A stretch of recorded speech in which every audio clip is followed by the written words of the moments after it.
Hello, everybody, and welcome to the next reaction review on Fenrirock. Today we are checking out Immutable from Meshuggah. I want to get this out of the way, just so there's no questions about this later.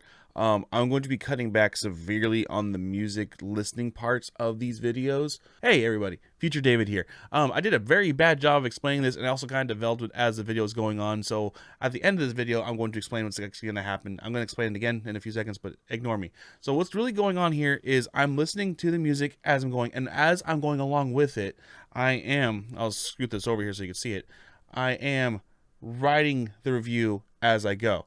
And then after each track, I'm saying what I want to say. Kind of like a hybrid of my old school, track by track reviews. It's much more of a hybrid, much more in the moment. It's still reaction because I am reacting to it and writing down my instant reactions. I'm not spending too much time writing this, and so I'm trying to be as clever as I can in the instance. But it's making it much more fluid and much more real reviews. It's keeping me, I think, true to what my opinion is in the moment. But what I am going to do too, while I'm going through it, is if I'm talking about a specific part of the song, I will insert from the reaction to the music into that part so you know what I'm talking about to make things more easable. I think that should be quick enough to avoid copyright issues. I'm hoping. We'll see. All right, back to the video. Blocking has become a much bigger issue than in recent history, so I'm gonna have to cut back. I'll try to put, if I have like a really strong reaction to something within the music itself, I'll put that in the video. But for the most part, the music's really not gonna be present in these anymore. So this is gonna be much more straightforward reviews. I can't keep dealing with these blocks. It's become really bad. So if you were here for that part of the reaction reviews, I apologize. Please consider still staying around, hearing my opinions on it, and hearing what I can give you. But otherwise, for those who want to stay here long enough, and if you haven't done so already to begin with, please consider subscribing. I have the goal of reaching 1,000 subscribers for my birthday this June. We're on a good pace. We're getting closer and closer. We just need a spike. We had a good spike for a second. It's kind of dwindled down a little bit, but it's going good still. Meshuggah. My history of Meshuggah isn't huge. It's a band I do enjoy. I do like Meshuggah. In the last video I did, not last video, but when I did the Animals as Leaders video, I stated that gent isn't my go-to genre. It's true, and obviously Meshuggah is the the genties. But I like what I've heard from Meshuggah. There's nothing I really don't like that I haven't heard. I haven't heard a lot of them. I'll get that squared away right off the bat. So it's gonna be actually pretty straightforward for me. So this album is long, so let's get through this. If I was in the full reaction, this would be a long video. So without further ado, I'm gonna check out Broken Cog, and I'll be back with you guys shortly. Okay, that was a really good, setting the palette, getting you ready for the album kind of opening track. One thing for sure, atmosphere was the mainstay of this song. This song was really good at setting up the atmosphere, or what they wanted you to feel. What it made me feel like really was like, I felt like they took a boss theme from Elden Ring and turned it into a metal song. That's what this felt like, and then add vocals on top of it. That's exactly what it felt like for me. The drum beat. While nothing was crazy in the drum beat, I do like a drum beat with nice stops, and going with the cool time signature. The drum beat just with the just the breaks. I like breaks. Breaks sound cool. One downside I will say about the song is felt like there was a lot of build up with not much of a payoff until the main riffs started in the bridge section.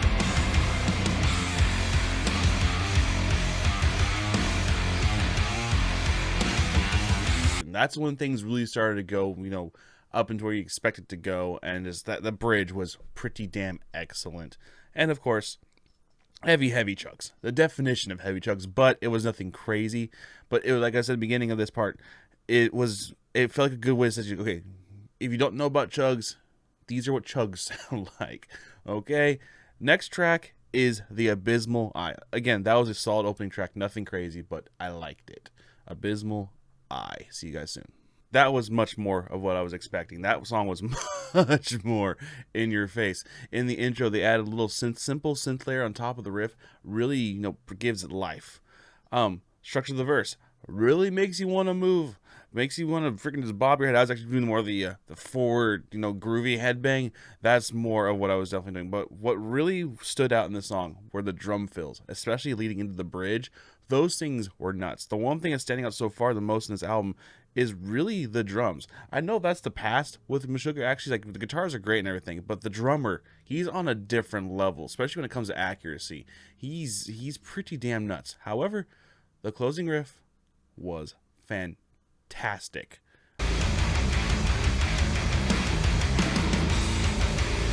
I love that. It was just a really, really good riff. The next song is Light the Shortening Fuse. Let's go. Yeah, that was my favorite song of the opening trio so far. The opening chug riff of this song was gross. Really sounded like Pirate Gent.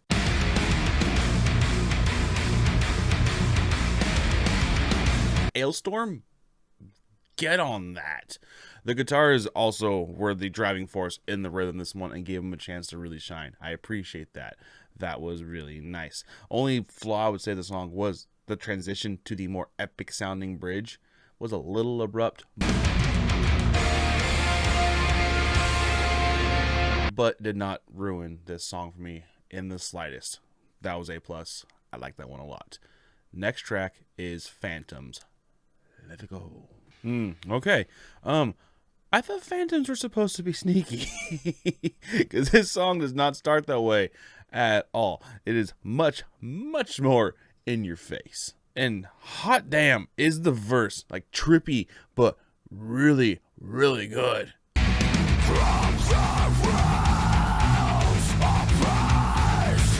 I love the groove in it. It has a bit of a tribal feel to it, and it works seamlessly with the main riff. We also get our first proper breakdown in this song, and it is appropriately gross. Our next song is Ligature Marks. Delicious. Once again, this one stuck with the chuggy opening, but this time the synths added much more than just life. They actually added a really nice melodic structure to the opening. Overall, this song had the most structure to start, and I would say throughout is definitely the most melodic so far. Next track is God Sees Zazuzu. English is my first language. I swear. All that is holy, straight to my heart. I swear on my soul, but I'm half ginger, so I only have half a soul, and I already gave that to something else. I sold my soul to Liquid Death. They didn't know they got half price. Ha ha ha ha. Next song is God He Sees in Mirrors. Let's go.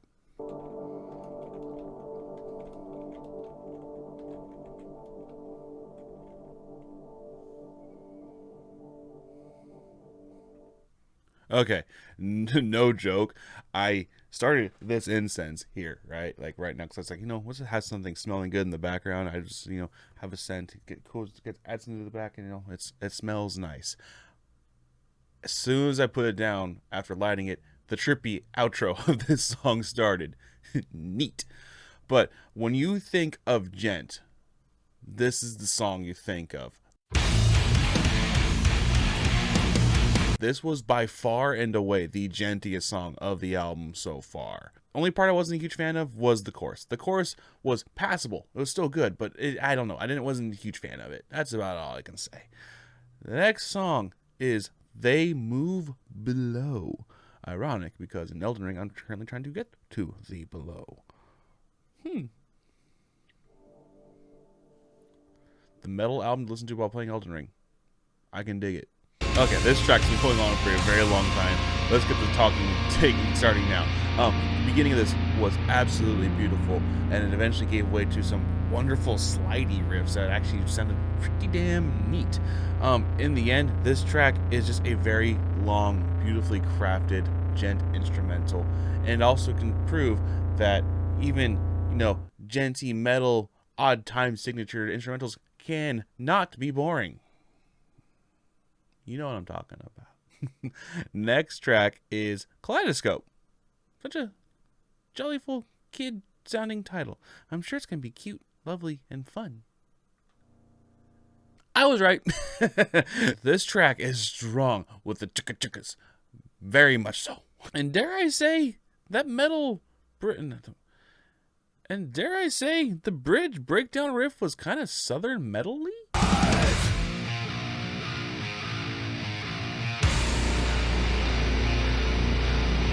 It's groovy as hell, man. Hot damn. I like it. Next track is Black Cathedral. I'm going to be building one of those in Minecraft shortly. Well, it's going to be black and red. After one, I think it's in Finland. I forgot the name of the actual place, but it's a beautiful cathedral. It's made of red bricks and black, tiles and stuff. Spruce don't sponsor. The next song is Black Leader. Let's go. It's a long album, folks. I've been recording right now for 52 minutes. You're probably not going to see anywhere near that much of this. The video's probably going to be like 10 minutes long, if that. But I've been recording it for 52 minutes. Let's go. And befitting of its title, that was just a straight up black metal, tremolo, freaking onslaught. That's about all that was. The next track is The Faultless. Actually, no, sorry. Excuse me. I misspoke. The next track is I Am That Thirst. I am pretty thirsty. I just finished this Dr. Pepper, so I'm sad. Okay, at this point of the album, this song kind of just sort of blends in. It's still a solid track, but it's nothing we haven't already heard amongst the other tracks so far. The chorus is pretty neat though, and the end of the song is superb. So it has that going for it. Good. Yeah, see, the last minute of this track was so damn good. It was actually, as you can say, faultless. I'm sorry. If you're new here, just be warned. I make terrible, terrible puns. That's what I do. And as that title implies, the intro riff and rhythm section for this is simply amazing.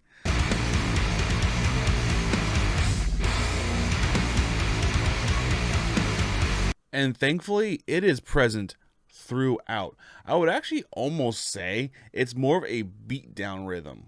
All for it. The song is overall really good, but it's all about that rhythm. That riff is just...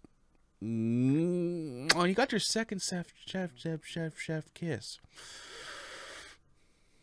The next song is Armies of the Preposterous. Just like my English skills in this video. If you are an English teacher, an English major, someone who is much more fluent in the language than I am, which is pretty absurd because, again, it's my first language, I don't blame you for hating me. I hate me. You could never hate me as much as I hate me. I'm holding a fidget toy.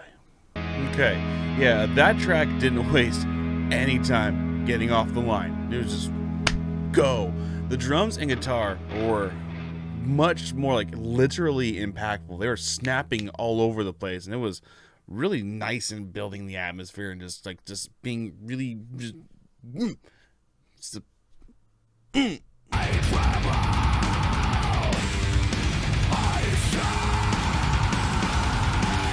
This song also does a really good job of balancing the line of being fast and slow at the exact same time, especially when it starts to build off the contrasting rhythms.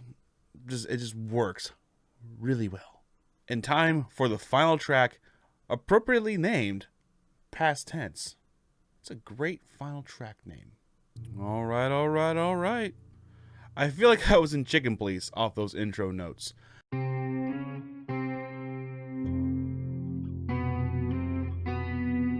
There's just a great sense of being in a melancholic noir world, and it was cool. It was just really cool. Very unexpected way of closing out this album, I must say, though.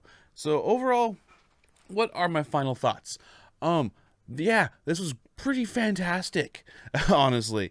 It's kind of what I needed. The last album I reviewed was Animals as Leaders, and I stated in that one, I'm not a huge fan of Gent, and I'm good with prog, but modern prog isn't my thing. I think Meshuggah's been long enough where I feel like they're not so much modern prog, they're definitely more so the older style, but they're the Gent grandfathers, all that kind of great stuff, and frankly, I thoroughly enjoyed this album enough to give it most excellent. It's almost up there, but I will definitely be revisiting this album multiple times. This one is much more palatable. I think what it really comes down to it. I don't want to compare albums too much. My main problem with Animals as Leaders is I really do think it's just missing vocals. Because there wasn't so much, it wasn't definitely not melody driven in those ones. It was much more a technical attack on you. And when you're going for a technical thing, but there's not much to catch your ear to begin with, you're not going to immediately attach to the music. With multiple listens, I agree with some of the commenters on there. One guy went a little too far. Got kind of I forgot which one. No, I'm thinking of a different video. Never mind. Ignore that comment. But you have to listen to it multiple times. Oh, never mind. It was that video. The guy who made comparisons of fighting games, which is an interesting comparison. But I agree in some sense. But other times, if I don't like the game, I'm not gonna like the freaking game. But I like the music. It's gonna take more time to get into it and really appreciate what's going on. Whereas this one, while there is multiple listens needed, I would say this one was much more instantly grabbing and much more palatable in a sense. And that's why it gets most excellent. I feel like it was much easier to attach to, and it was a really damn good album. So that's my review.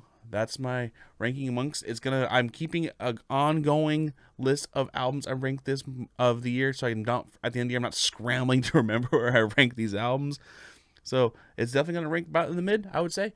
The top is gonna be hard to top. I'm just saying that off the bat right now. So what do you guys think of the album? Let me know in the comments down below. Have you checked it out on your own time? Let me know what you guys think about this new format. I'm trying to avoid the blocking. Blocking kills you. And thankfully, I haven't got any strikes yet. But the next step after being blocked is strikes, and we can't do that. So changes had to be made. If you like the old style more, I apologize, but I'm doing what I have to do. Thank you guys so much for watching. If you haven't done so, consider subscribing. Again, goal of reaching 1,000 subscribers. Patreon.com/Fenrirock.